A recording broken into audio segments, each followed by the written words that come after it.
And our goal is to take that development and prosperity to every single. When we see a person like Mr. Udayanidhi Stalin attack Tamil culture, attack the very essence and pride of Tamil Nadu.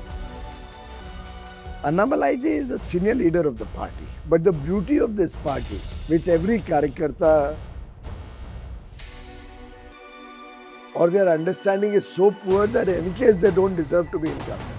We are trying to give women reservation by 2029.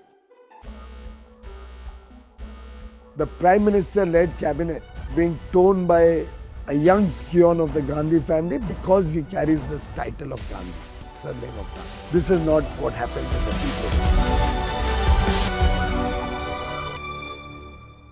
So we are glad to have Sri Piyush Goyal ji at our office. So he's not only important as a minister handling the most important portfolios now, but he's also in charge of Tamil Nadu BJP, and he's been overseeing the alliances and the strategies. So everything is on record until he says otherwise. So he'll start with a few opening remarks, and then we'll open the floor to discussions and questions. Of course, we are all ardent readers of Hindu since a long time. And over the years, Hindu has developed a reputation and a credibility which is enviable, particularly when it comes to objective reporting about developments in the southern parts of India, in the business newspaper about international news and business news. We draw a lot of guidance from the Hindu, from the editorials and the op-eds of Hindu. And thus, for me, it's truly a privilege to be amongst all of you. We are in the midst of Tamil Nadu's state assembly elections, along with the other 4 elections. Exciting times. Almost 3 elections now having been done and dusted. The focus is on West Bengal and Tamil Nadu, both of which this time around we are very confident of winning. The Tamil Nadu elections started off with a lot of uncertainties. I know commentaries being written about the increasing influence of a new player on the scene and the uncertainties that were often projected in the initial period. The NDA remained much more quiet in its campaign in the initial period, which I think was very important and the right strategy to do. But very clearly, what we had envisaged over the last 3 or 4 months is very much evident on the ground today. As I visit different regions of the state, as I take feedback from all our alliance partners and our own BJP candidates, seats which I had not even imagined we could be in the race are suddenly heating up to become exciting possibilities. We did not want to have too much noise about the alliance, but we worked like a family inside the confines of our room, finalized the pieces of the alliance, and you know how difficult it is piecing together very different leadership styles and parties. But you might have noticed there was not one murmur or one single word amongst the alliance partners. Not a single discordant note. A very smooth sailing alliance was announced. Our campaign has ever since been on the rise. It was important for us to ensure complete alignment within the alliance, which I could see on the ground wherever I went. And today I think clearly the anti-incumbency against the Stalin family-led DMK government, particularly given the huge amount of corruption scandals, whether it's the land mafia, the sand mafia, the liquor mafia. I'm told liquor stores, a lady yesterday in one of my engagements, a lady just got up and was saying that just do something about these stores remaining open 24 hours a day, the Tasmac stores. And the amount of illicit liquor, when I meet with some of the business persons, what I hear about growing corruption at all levels, probably to make up for amounts paid in transfers and postings, or maybe because there are now so many power centers within the DMK that costs have multiplied for businesses. There's a sense of discontentment and anger. Apart from corruption, what I hear from the ground, the law and order situation is not up to the mark. Drugs is another issue that at different points of time have been brought to my attention as an important agenda that we will have to focus on after 4th May, once Mr. Edappadi Palanisamy gets sworn in as the next Chief Minister of the NDA alliance. And my sense is the state today needs development. The state today needs good governance. The state needs to bring all sections together, working for the collective good of 8 crore Tamils. The state today is looking for harmonious relations and working to get all the benefits of central schemes and central programs, which have been unfortunately not taken up as much as they should have in the state of Tamil Nadu. When all of these interests are aligned, I am sure the state will see a wave of development. I am sure the people will see prosperity for themselves and their families. I have no doubt women will feel more secure.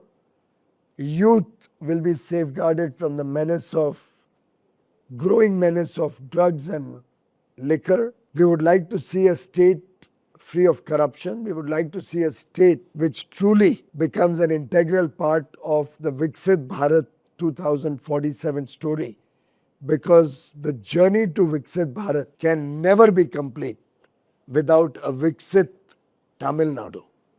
And our goal is to take that development and prosperity to every single farmer, every single fisherman, the youth, our sisters and daughters, our hardworking, talented and skilled workmen, the small entrepreneurs, startups, MSMEs, innovators.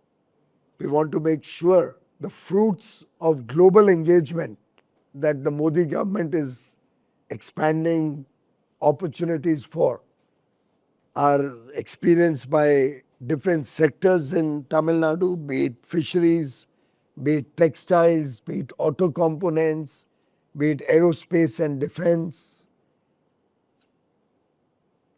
India's story is pregnant with opportunities. And I think Tamil Nadu is well poised to be at the forefront of getting the best in the future.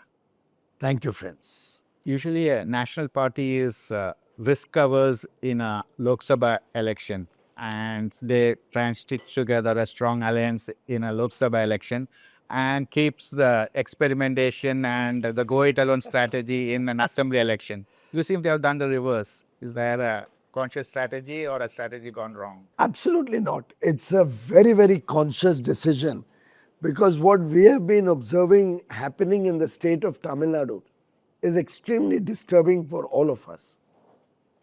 This state is the pride of India, is the pride of Indian culture, pride of Indian heritage, traditions. The Tamil language would probably be one of the oldest in the world. at least written and spoken for 5,000 years probably, if not more. When we see a person like Mr. Udayanidhi Stalin attack Tamil culture, attack the very essence and pride of Tamil Nadu, because when he uses such unsavory terms for Sanatan Dharam, which by itself is a way of life, it's not an attack on a religion, it's an attack on Tamil's culture, Tamil's traditions. When the state of government of Tamil Nadu tries to impeach with their partners in the Congress and other UPA alliance partners, a judge for a judgment which is given just because it does not suit their own vested interest. When you hear of the kind of scandals in getting jobs, in the Tasmac scam, for example, I'm told there's not a single bottle of liquor which can come out without a surcharge, unofficial surcharge. And I don't even have the confidence when I'm talking to people now whether they pay the taxes that are due to the state treasury. Because of which Tamil Nadu is losing out on development. And we just cannot afford to see a very important state like Tamil Nadu go down rapidly the way it has under the DMK government. I must also mention here that Tamil Nadu true potential is massive. You go all over the world. Our Tamil talent, our Tamil people do us proud with the kind of work they are doing. I don't know how many Fortune 500 companies are headed by illustrious sons of the soil from Tamil Nadu. Are we getting the best of that potential in Tamil Nadu? I suspect not. I don't believe we have really reached that true potential. Are you happy with the seat allocations? Because in the Lok Sabha election, you ran the ADMK close. You were a very close third in the election.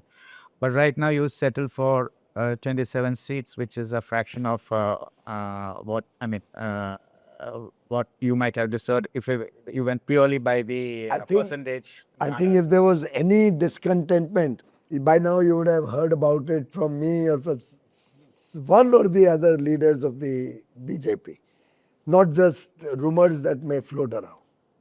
Let me explain to you how this normally alliances work. In the first instance, this is an assembly election. You don't compare it to the Lok Sabha election. An assembly election stands on the footing of a state government election where you are electing the chief minister. What I got in the Lok Sabha election is for the central government being elected. The Modi factor plays an important role in that. And we have seen that across the country. And in every election, take for example, Odisha election in 2024. In the Lok Sabha, I almost got all the seats. But in the assembly, I had a very small number of seats. People were voting simultaneously, within 1 minute of each other. They were walking into a booth, voting for the Lok Sabha, out into another booth, voting for the assembly. People are smart. They have different choices in different elections. Here they are electing a local government. In 24, they were electing a national government. And therefore, my reference point is the 20 seats I fought in 2021. That's a 33% increase over the 20 seats, point A, reflecting the growing influence and respectability and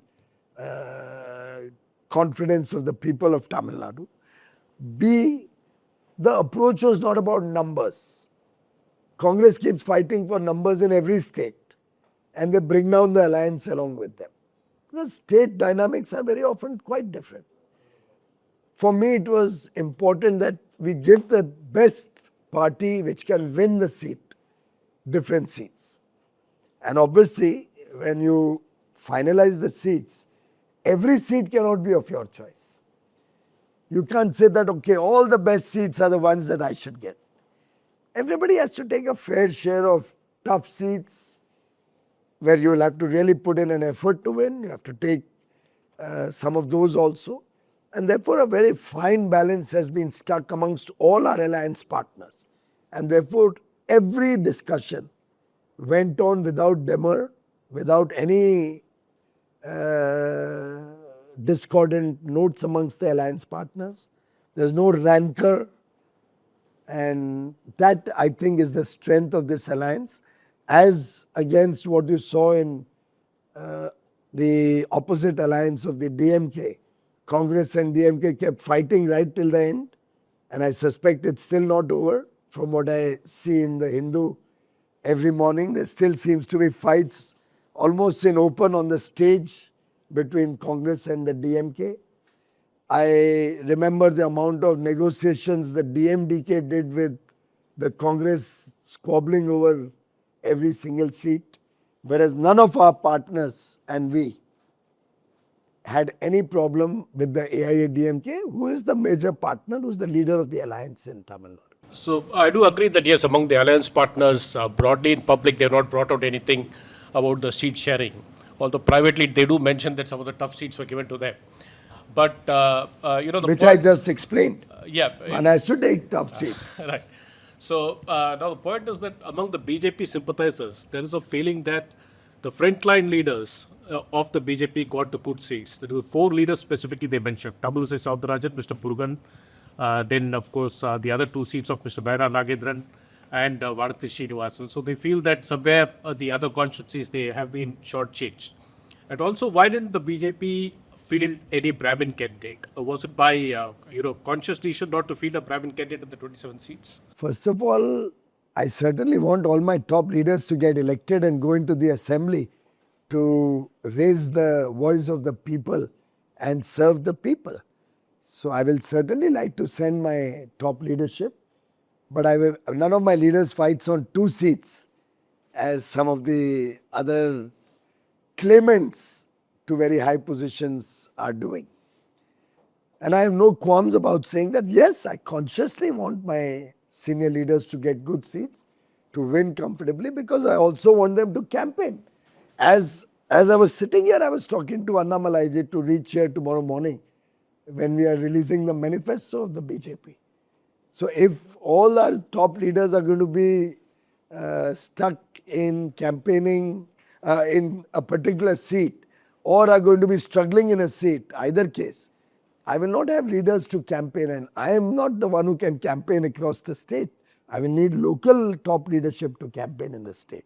I am doing more organizational work. As regards your second question on The Brahmin candidate. the Brahmin candidate, this is exactly what the BJP stands against. This dividing society, all the time looking at caste, creed, identity politics, is something that the BJP never believed in and will never believe in. India is one. Tamil Nadu, every person in Tamil Nadu is a Tamil. We are proud of each one of our leaders, and we have not looked at, at least I did not look at anybody's, and I wouldn't even understand easily when I'm presenting to the leadership or I'm talking with my core team. I wouldn't know from the name what the caste is or what the community is. There are, after all, many in the state. But the good part is the BJP looks at competence, capability, winnability, ability to serve, service to the party over the years, and then decides the candidate. So we have a Mr. Gandhi fighting again, even though he's 80, but one of the finest candidates because he's loved by the people in the area. I'm told he's such a nice, simple gentleman, all the time amongst the people, available for their good times and bad times, lives within amongst the people, true Gandhian. And there was no second question amongst the entire core team which sat in Tamil Nadu or in Delhi that Mr. Gandhi should be given the seat. And I don't even know what caste or community or anything he comes from. That for you, sir, is the BJP. Sir, you've sort of given me an opening for this question. You mentioned Mr. Annamalai. So we have, we discuss about the Annamalai factor in Tamil Nadu. So within a span of 1 year, he has gone from being the face and voice of the BJP in Tamil Nadu to a behind the scenes actor. He hasn't got a seat this time. And I mean, we are, of course, aware of his sort of run ins with the AIA DMK. What is the actual position of Mr. Annamalai in the BJP in Tamil Nadu? For all you know, I may have given you that opening deliberately. Because Annamalai is a senior leader of the party. But the beauty of this party, which every Karyakarta both acknowledges but has to learn over a period of time. Some of us learned it at a very early age in our youth. Newer entrants in the party are recognizing the strength of the BJP. And I'll take you back to what Mr. Atal Bihari Vajpayee had said in my home city of Mumbai nearly 3 decades ago. At Shivaji Park, while addressing a public rally, he had said, positions may come and go, but the one title nobody can take away from me is that I am a BJP Karyakarta. This was post, not post his being the Prime Minister of India probably, and then being a Karyakarta of the party. He had absolutely no position. Unless you want, other than being an ex-Prime Minister, he had no position in the party. He was not party president. Because all of us have come in here for a cause. Our ethos, our basic mantra is nation first, party next, self last. And we are taught this from the day we joined the party. We are not like the Stalin family or the Gandhi family in Delhi, that we have a right to a position or a right to a chair just because of our surname. Now, a DMK worker has started his career or his political foray knowing full well that at best I can reach a certain level. But the chief minister's position or the party general secretary or whatever the senior most position is, has to be a family member of the Stalin family. Is that right? That's the situation. In the Congress, the superior leader will always be the Nehru-Gandhi clan.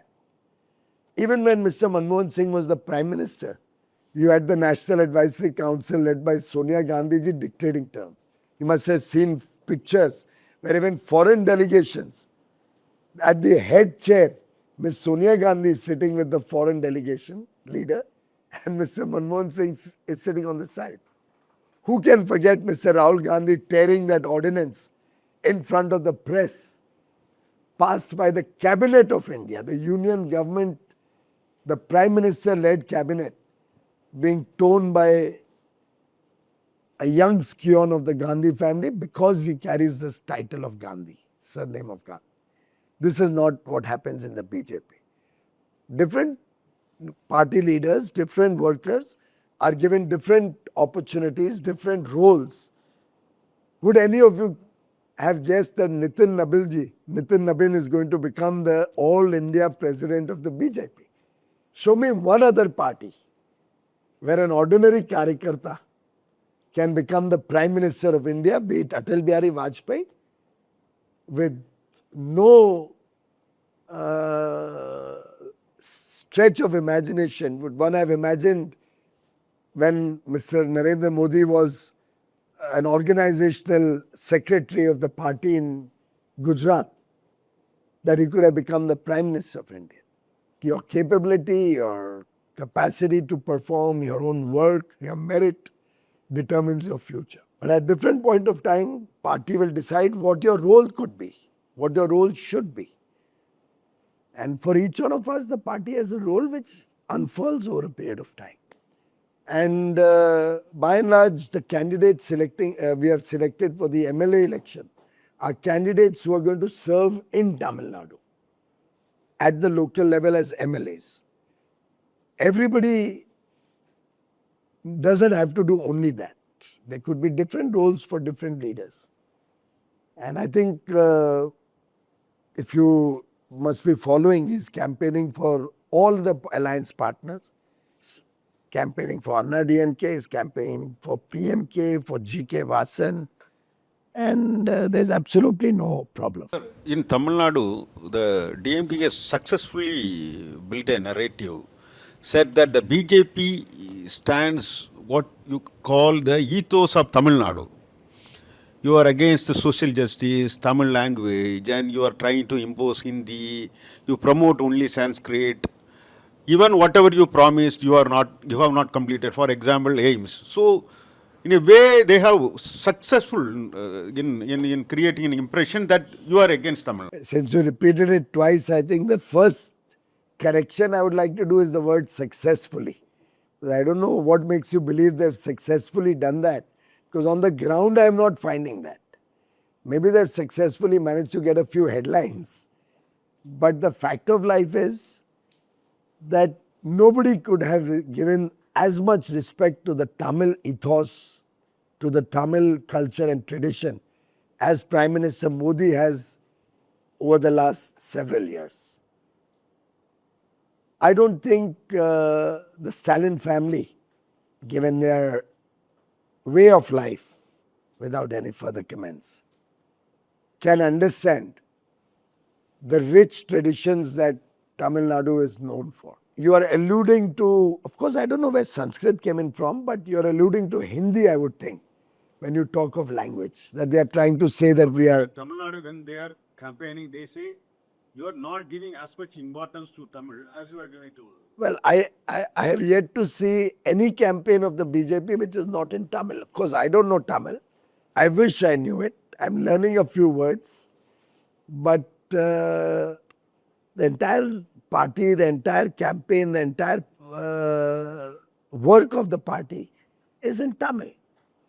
And I have challenged Mr. Stalin.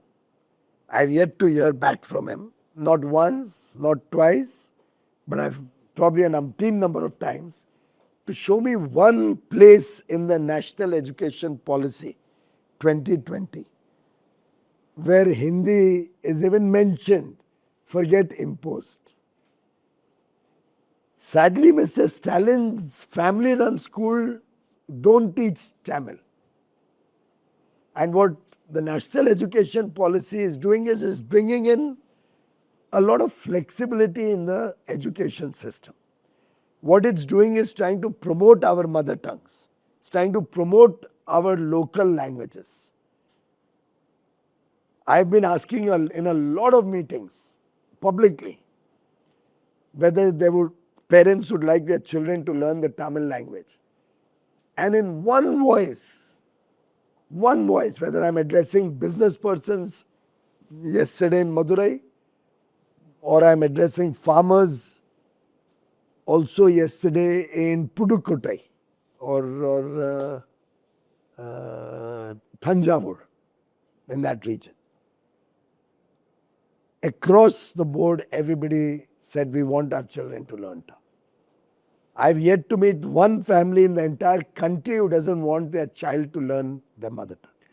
In fact, Modi ji is the one leader who has introduced even IAS and other union services examinations in local languages, because we recognize that the local language is better known to people, particularly in villages and coming from a humble background, and they would be able to do better. Otherwise, if everything, like it has happened, the colonial mindset had left behind and everything was happening in English, the preserved positions or the important positions in government and otherwise had become the preserve of a few English-speaking sections of society.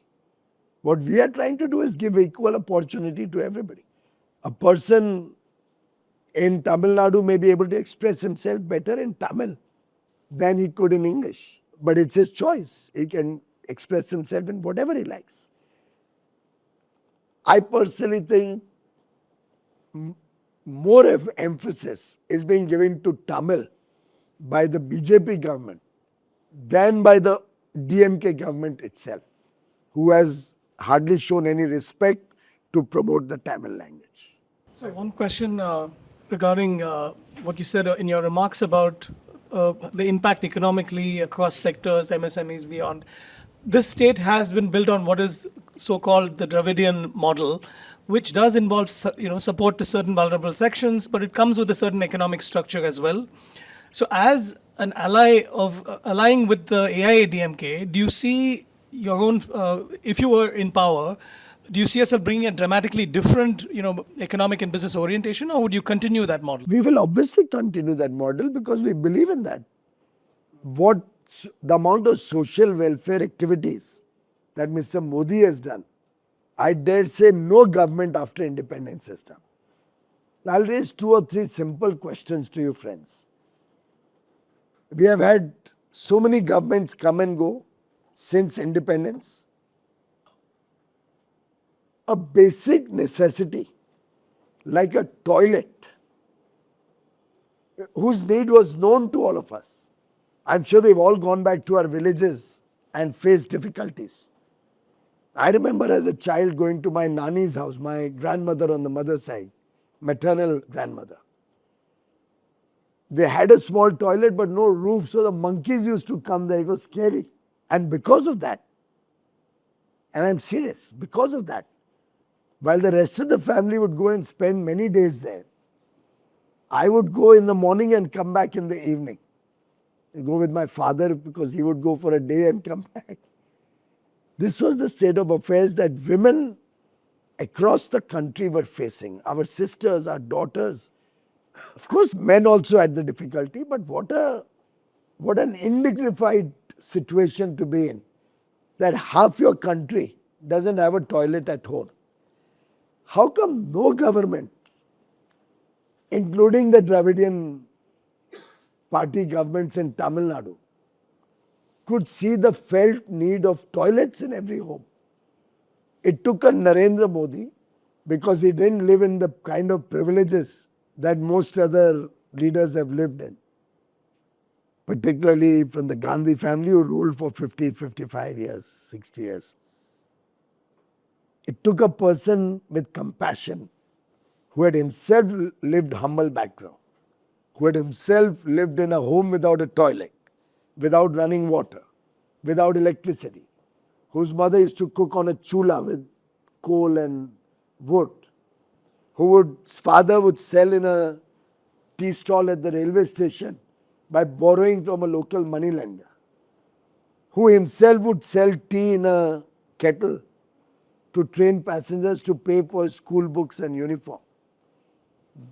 It took that person to understand that one of the biggest priorities before this country is to build 12 crore toilets so that every home has a toilet. It takes that sensibility, that compassion to understand what people are going through. And I dare say it has been a game changer in empowerment of women across the country. And it cost more than 1.5 lakh crores, 1,50,000 crores or so, to build these 12 crore toilets, 12,000 rupees a toilet or so, thereabouts. Now, is that not welfare at its best? What Prime Minister Modi, every one of his schemes you see, they will have a social impact which empowers the person to do better. When he talks about Beti Bachao, Beti Padhao, teach the girl child, or when he makes sanitary pads available for 1 rupee at the stores, the Jan Aushadhi stores, where you get generic medicines and all, you get sanitary pads at 1 rupee a piece. Aren't you empowering the women and saving them from health problems and cervical cancer and what not have you? My own son did a study in Mumbai in the municipal schools, and his subject was the high dropout rate of children in the municipal schools. when he got into the details, he realized the high dropout rate was largely girls. And not necessarily in 6th or 7th standard as we would normally think originally. Even in nowadays, because of probably more activity, 3rd and 4th standard girls would drop out. And he was himself in class 11 at that time. And when he went to the different schools, he found first month the girl would come to the school but stay in a dress or something, and children would make fun. Innocent children, they don't realize it. But there was no toilet, there was no sanitary pads. Second month, they would probably go away after the second day. Third month onward, they would stop coming. And massive dropout amongst the girl child in this age group 10, 11, 12. Now, for so many years, nobody thought of it. This was before we came into government. But as soon as we came into government in 14, I myself had called Procter and Gamble and all these people who make these sanitary pads, did a lot of discussion with them. How can we do the Muruganandan type, the guy who made Padman, that type of sanitary pads, could they be regenerative and all? But all of these big companies didn't come forward. But Modi ji persevered. He kept trying to get the cost down. I got an opportunity to be finance minister for a short period and had one GST meeting. I made sure we removed the GST on that. We talked to textile industry, and lo and behold, I found in Coimbatore, it was Coimbatore only, yes, it was Coimbatore. We have a textile research, that's right, and there's a research organization there which had bought a machine which can make sanitary pads at a very low cost. And from there we built up. Today at every Jan Aushadhi store we make sanitary pads available at 1 rupee. These may be sounding as small, and I can read about at least 100 just right now, one after the other. Interventions which have a huge social dimension and social impact. Those 4 crore 10 lakh families who've got a free home. Don't you think a good home with a toilet, cooking gas connection, 24-hour electricity, water from a tap, digital connectivity, a road leading right up to your home, doesn't it transform a person's life? Imagine what our children would have gone through if they didn't have this quality of life. So I think the amount of social welfare that Prime Minister Modi has done, I dare say no government before him has been able to. And this was all possible within the means of government because our focus was to eliminate corruption. I'll give you one data point which is very interesting. Maybe one of you could research it. In 2017, Mr. Amit Shah was the national president. And I was helping draft the manifesto of the UP election when Samajwadi was in power there. And when we were drawing up, we should do this, UP needs this, UP needs this, became quite a hefty number of issues. So he told me, work out the cost, annual cost of all of these programs and an upfront cost. So I worked it out and I myself said, oh my God, this is undoable. We'll never be able to achieve all of these things. And Prime Minister is very, very clear. If you're writing something in a manifesto, you better deliver because he monitors. Every manifesto, ministers are given their task and he monitors the implementation of manifesto. And he pulls us up if we don't do it fast enough. So I went to Amit Bhai, I said, sir, this is the cost, looks like we'll have to start now pruning this wish list. And I look at it, said, no problem, we'll do it. I said, sir, look at the figure. He says, Piyush, there's only one thing we will have to do. We have to finish the sand mafia. We have to finish the land mafia. We have to finish the liquor mafia. 3 things. If you will use ChatGPT or whichever AI tool you use or even simple Google, you will see I think a 4x or 5x increase in liquor revenue alone in UP over the last 8 years. The last figure may be of 25. 8 years, the liquor revenue has gone up by about 4x or 5x of what it used to be. Now, suddenly people haven't started drinking so much more liquor, and the tax rates haven't been increased so drastically. It's purely corruption money coming into the state treasury, and that money helping to create industrial estates, helping to create probably the country's best highways, state highways. National highways, of course, we are spending 12 lakh crores on infrastructure creation. Our government is built on the model of infrastructure being the fulcrum of economic activity, which leads to jobs, which leads to consumption demand. It's that virtuous cycle which our business correspondents will appreciate. It's the virtuous cycle that infrastructure drives. Reduces your logistics cost, makes you more competitive. The fantastic economic theory journey.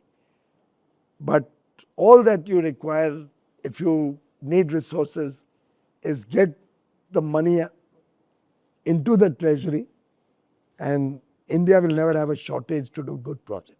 What is our current arrangement with Iran to get our ships through the Strait of Hormuz? Are we paying them? You'll have to ask the MEA that. I'm busy sorting out issues in Tamil Nadu. But I can only tell you this much, that despite all these difficulties around the world, India has been able to maintain its dignity, our friendships. India continues to ensure food security of the Gulf.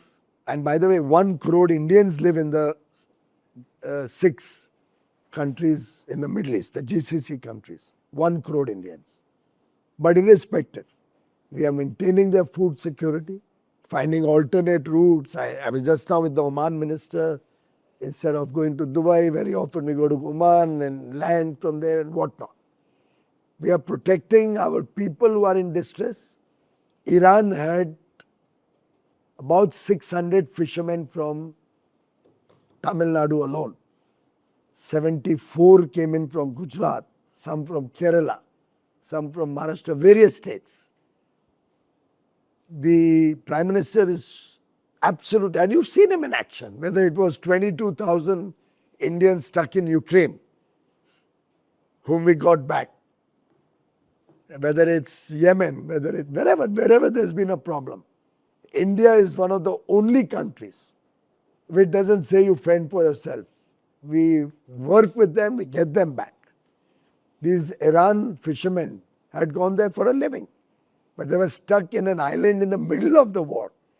Our embassy reached out to them, got them out, paid for their entire stay in Iran, buses, travel, everything, cautiously moved them out of Iran to Armenia, and then we got a good Samaritan also from Tamil Nadu to pay for the flights, which were expensive because you had to charter flights, they're going back empty.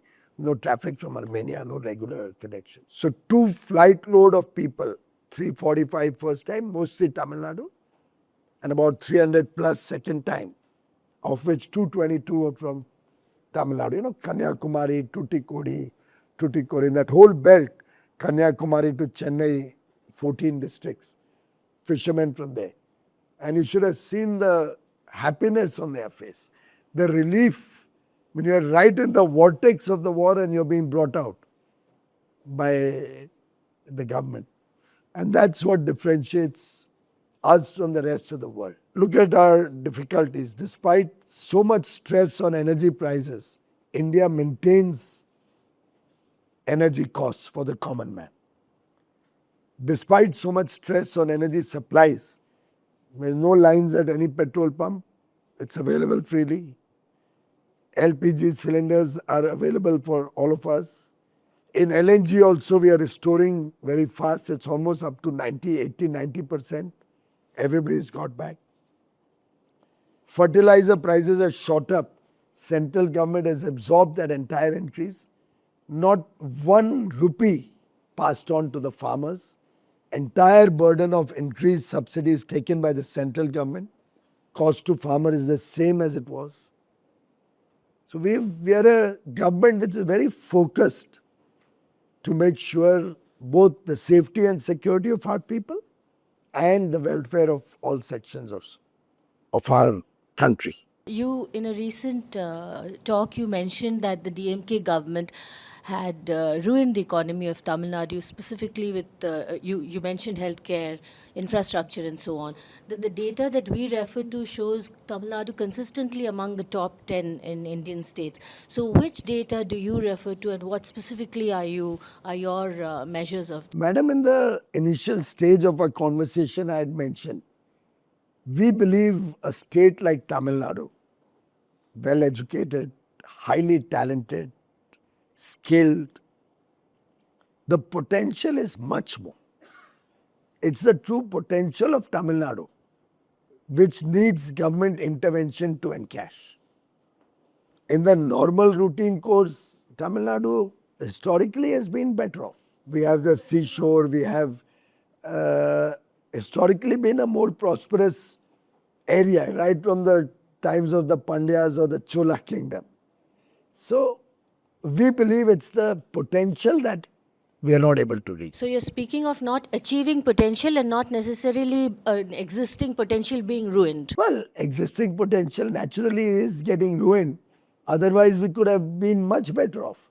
And I'm sure you will appreciate with the availability of drugs and with the crime against women, or with the kind of stories I hear about liquor tragedies and spurious liquor, with the state of affairs I see of teachers and our healthcare workers and the problems that they are facing.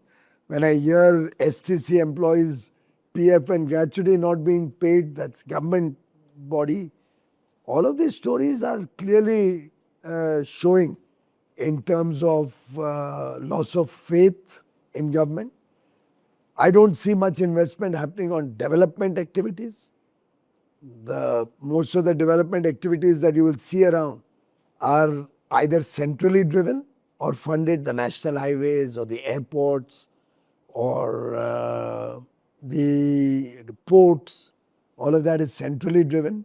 It will be interesting to have the Stalin government come out and tell us what are the development activities they've done for the long-term sustainability of the state of Tamil Nadu. You are an ambitious party. How soon do you see yourself becoming the leading partner in the NDA alliance in Tamil Nadu? Well, we are, as I mentioned earlier, we are a family, and in a family we grow together. We don't necessarily try to do the one-upmanship or trying to pull down somebody else and take yourself at the cost of another family member. We are all working very well as a family today, and we hope to continue this spirit in the future. Just to continue on those lines, Piyush, the existing alliance led by the DMK, they have been winning elections since 2017 onwards, or rather 2019 onwards, including local body elections, primarily because they have a very cohesive coalition, what they call it an ideological alliance. Now, Edappadi Palaniswamy, the leader of the NDA alliance here, he calls it a political alliance, not an ideological alliance. Do you think that could be a... So I would love to have Mr. Stalin confirm that he agrees with everything about the Congress, and I'd love to have Mr. Rahul Gandhi share a stage with Mr. Stalin and confirm that he agrees with everything that Mr. Stalin stands for. It will be great to get this ideological confirmation that they talk about from their horse's mouth, from themselves. Because if that is so, then I think we'll get an even bigger majority than we are expecting in this election. And by the way, DMK is one party which has never won an election a second time. They've never been in government in the state twice consecutively. So what you're talking about winning elections from 19 onwards, every time anybody who comes into government in a state, there's a initial enthusiasm, and they win local bodies, they win parliament also. But the DMK is one party which, through their acts of commission and omission, have always lost the trust of the people and never won a second election consecutively. Except 1971. Yeah. Well, okay, if we want to go back 55 years, in 1971 the BJP didn't even exist. No, just to, let's put numbers to that since you're a chartered accountant. By the way, before you ask your question, Mr. Stalin has even attacked me personally, calling me a school dropout. I made some comments the other day to which he said a school dropout is going to teach a class topper. No contest, you're an investment banker, you're a chartered accountant, no contest there at all. But the DMK Congress alliance starts with plus 13% because of the minority votes. So where do the numbers coming? Then you have the TVK taking away the anti-incumbency vote. I think you do all these calculations of minority vote and majority vote. We are an inclusive party. We believe in taking everybody along. You may believe that the minorities will not vote for us. I don't believe that. I studied in a Christian school. I had no problem going to the church. I have the best church of Mumbai in my school in Mumbai. I think my school's faculty or principal, even today, are in close touch with me. Just the other day, they had some issue in Navi Mumbai, in one of the other branches of Don Bosco. The father just SMS'd me. I have not talked to him till today. And he was not even my professor or my teacher or pastor or father from my own school. And on that SMS, I got my whole team activated. Everything got resolved. In my own area as an MP, I have so many churches with whom I have fantastic relations. So I think this is a misnomer that some people carry, but that may be the impression. For us, 140 crore Indians are ours. Prime Minister Modi, the day he got sworn in as Prime Minister, 26th May 2014 in the evening. In the afternoon, he had called all his to-be cabinet ministers and MOSs, or the union ministers. And his first comment was, elections are over. Now we are a government of 120 crore Indians. Without any discrimination, we have to serve 120 crore Indians. Piyush, our current growth rate in Tamil Nadu as of 2020, last question, was 11.19%, and it's also one of the better off states in terms of HDI. What specific policies do you envisage for Tamil Nadu to become a middle income economy and take it? See, I'll give you where I feel Tamil Nadu has gone immensely wrong. Let's take industry, for example. If you make electricity rates so exorbitantly high, you are driving away industry from the state. If you don't create an enabling environment of getting all clearances and getting land and all the facilitation quickly, you scare away investors from the state. I know, on record I can say it, I know a very large fund which set up a very large project over here in Chennai, and then was struggling to get a completion certificate or an occupation certificate or whatever. The fund could not do the necessary compliances as are required currently under the DMK government. They even approached me. I said, look, I can't do anything to get your completion certificate. I don't know why you're not getting it. Everybody knew why they're not getting it. But I couldn't help him in that matter. Finally, he sold that project away. And is a very, very reputed fund. He said, I'm never going to invest in the state. You need to become more industry and investor friendly. You need to create the enabling infrastructure to get investments into the state in a bigger measure. You need to encash the fantastic geography that we have got in Tamil Nadu. For example, our fishermen. A huge opportunity for our fishermen just by the state government using the PM Matsya Sampada Yojana, that's our policy where we are spending, I think, 20,000 crores to create infrastructure for the fishermen. Now, just by fighting with the center, or by attacking the center or trying to say Delhi is against us, what are you gaining? You're losing out what you could otherwise encash. 9 lakh homes have been allotted for the poor under the PM Awas Yojana so that they can get a free home.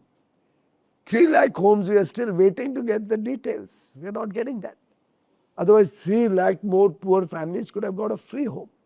Doesn't cost them anything. We can easily just do a little effort. Because all central government schemes are run through the states. Center doesn't have the machinery to run anything. So I think it's that antagonistic approach which they have to change, which an NDA government led by Edapadi Palaniswamy hopefully will work in partnership rather than fighting, and bring the best of both the state and the center to play, to work for the welfare of the people, to work for faster development to achieve its true potential. Isn't this double engine Sarkar a real threat to voters that unless you vote for the ruling party at the center, some of the central schemes might not come to you? Sir, I just mentioned about the 9 lakh homes. I'm not in power, but we still allotted that. I was textile minister when we launched the mega textile parks, the PM Mitra scheme. Virudnagar, we have sanctioned a PM Mitra textile park. It was on a challenge mode. We threw in a challenge, an application, where we would give marks for every parameter, including stakeholders, including the land availability and everything, and we would sanction the PM Mitra Park. At that point of time, fortunately, Tamil Nadu filled in a good, proper application, offered the minimum 1,000 acres of land that were required. As I have been repeatedly saying, there's huge potential in Tamil Nadu. So it scored well. And guess what? The first park we sanctioned was Tamil Nadu. So if we were to play petty politics, which he keeps alleging unfortunately, why should I have allotted that first park to Tamil Nadu? I could have jolly well allotted it to another, say, I am running 22 governments, the NDA is running today. And there were 7 parks. What's to stop me from giving it to one of the other BJP or NDA ruled states and not give it to Tamil Nadu? If that was the approach, that double engine is the only way you'll get it. We are talking of double engine because the gentleman in question, Mr. Stalin, is all the time fighting with us. And God forbid if DMK comes into government, I can clearly see before me, having already made Udayanidhi the Deputy Chief Minister, I can see Mr. Udayanidhi Stalin is the choice of the DMK for Chief Minister. Another question I've asked so many times, but I have not got any confirmation from Mr. Stalin. I've challenged him to announce that Udayanidhi will never become the Chief Minister of Tamil Nadu. What is this business of having a right just because you are born in a particular family? And just in case any of you doesn't know, I come from a political family also. I had a father who was a union minister, a mother who was an MLA. But while they were active in politics, my mother was an MLA until 2004 from Matunga. This got a large Tamil population. And where now for the last 3 terms the MLA is Tamil Selvam, Mr. Tamil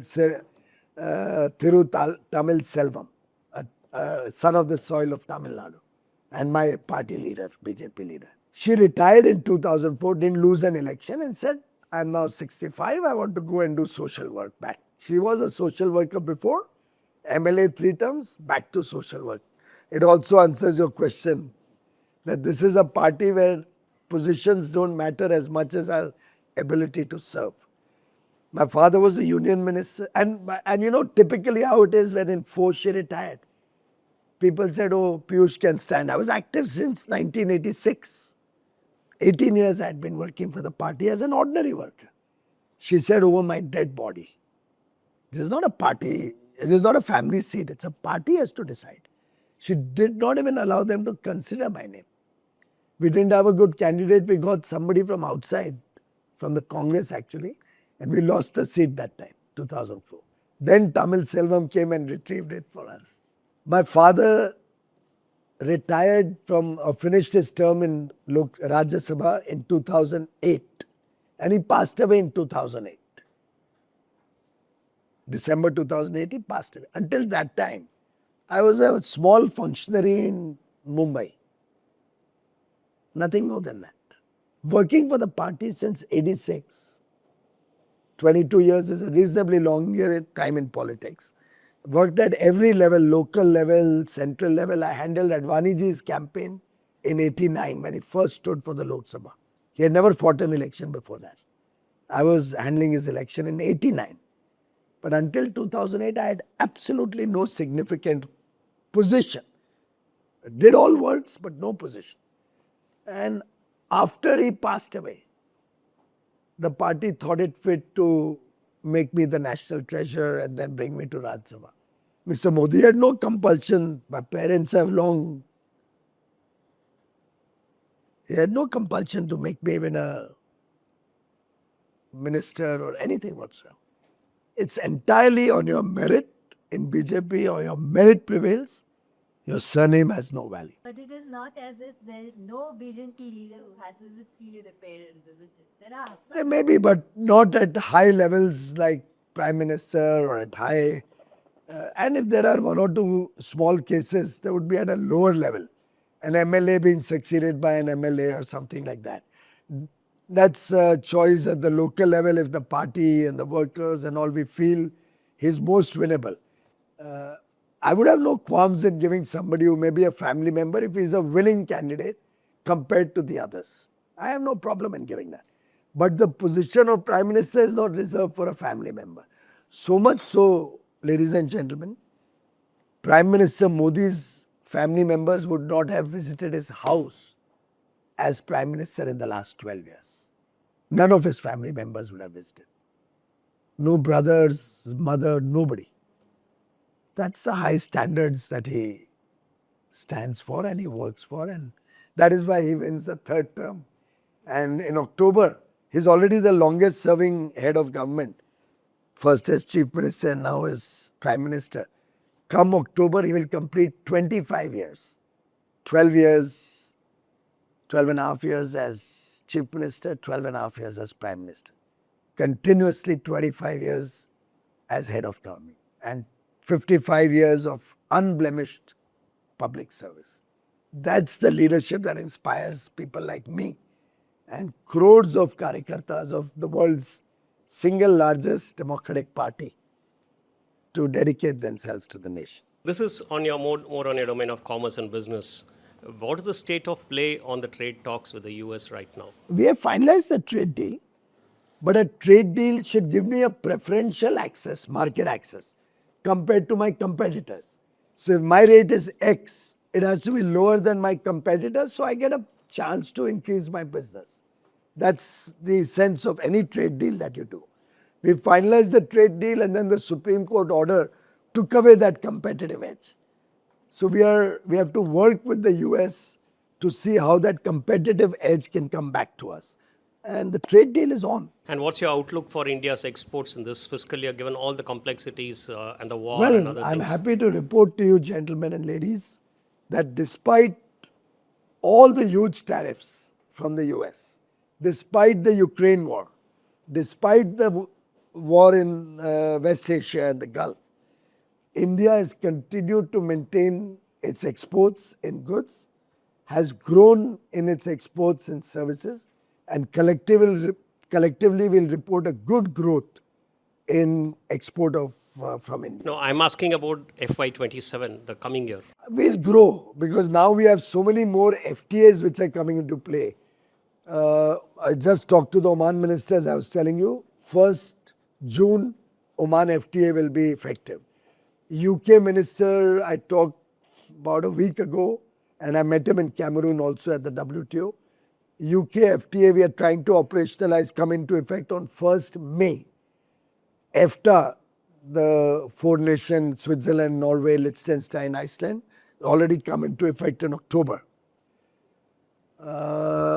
Australia, New Zealand minister is coming in on 24th. I get free from here on 21st. I've called him on 24th. Met me in Cameroon. He says, I'm coming to ink the deal, the legal papers. Once that is done, he can go to Parliament. And by October, November, he says we'll clear it. So maybe by January, New Zealand will come into play. US will happen as soon as we can get that competitive edge. European Union is more eager than us to speed up the approval. In fact, UK and EU, in their history, would not have cleared any FTA as fast as they'll do the India one. UK normally takes 3-4 years. European Union, Mercosur was signed in 2019, still not become effective. 19. We will close up on the EU deal. Legal scrub is going on another 2 months more. Then go to Parliament. By November, we should be done with parliamentary approval. Early next year, maybe January, February next year. If not earlier, EU will be operational, 27 nations. So gentlemen, 38 developed countries covering 2/3 of global trade and global GDP. Now India will have preferential access. Can you imagine the amount of jobs that this will create? Just Tirupur alone, which creates huge amount of jobs, 45,000 crores worth of production. Tirupur guys are telling me we will double our business in the next 3 or 4 years. Double. They are so excited about it. So it's completely immense number of opportunities for business, for services, for jobs, people movement. All of them have a mobility partnership associated with it. UK, we've got the social security agreement, what we call totalization agreement, double contribution convention. So effectively, fisheries, UK, after the US tariffs, everybody thought fisheries will come into trouble, right? But this is a Modi government. US exports came down in fisheries. We quickly talked to Russia, we quickly talked to European Union. Got a large number of our fisheries listed. And we've grown in fishery exports by double digit. 12% growth in fishery exports in the year gone by. With all these problems. So it's a laser focus on jobs, a laser focus on farmers' welfare, fisheries, growth. We are making sure that opportunities come galore for our businesses. So what does he, after he allowed the period for the China even went out to increase going forward? Well, on the government approval route, if there are sectors, desirable sectors like electronic components and stuff like that, we are willing to allow Chinese investment with technology transfer to come into India. The automatic approval, what we've done beneficial up to 10%, you will appreciate, is to cover large funds and all who may have a small Chinese element. What we are detecting is, let's say BlackRock has a large fund, or Carlyle or Warburg Pincus has a large fund. In that fund, there may be hundreds of investors as LPs. And if there's one Chinese investor who may have barely 1%, 2%, 5% of that fund, he can't influence the Indian ownership or Indian company. So for such cases, up to 10% beneficial ownership, even if it is Chinese. So let's say BlackRock buys 50% of a company in India. And within that fund which buys it, there's a 10% Chinese investment. Effective ownership here will be only 5%. That is not any threat to us. So that we've allowed up to 10% beneficial. But we are cautious in our approach. But we are also conscious that India needs investment. India needs capital for growth. That's what we are encouraging. Quite a bit of concern has been raised by the southern states, especially Tamil Nadu, over delimitation that's coming up. What's the thought? That's It's a very silly concern. It either shows they are uneducated or their understanding is so poor that in any case they don't deserve to be in government. We are trying to give women reservation by 2029. Clearly the process, now that we've added the caste census, will take much longer and we won't be able to do it by 2029. What we have come up with is a very practical solution which is a win-all for everybody. We'll bring 1/3 women's reservation by adding the seats to the current strength of Lok Sabha, Raj Sabha and the legislatures. By adding the seats, we don't deprive anybody of this amount of seats that everybody could fight, and yet bring 1/3 seats in, which will be reserved for women, and then that random process of selecting which seat will all be randomized. So we'll increase the seats, bring 1/3 reservation for women, ensure we fulfill our commitment to our sisters that women get 33% reservation, and we are doing a proportional increase. So all that fake narrative that Mr. Stalin and his ilk were promoting, that oh, the southern states will be at a disadvantage, our population has reduced so our seats will reduce, is all finished. There's a proportional increase across the country. Everybody is back to where they were. Thank you. Piyush ji. Thank you. Thank you. It was an honor having you at our office.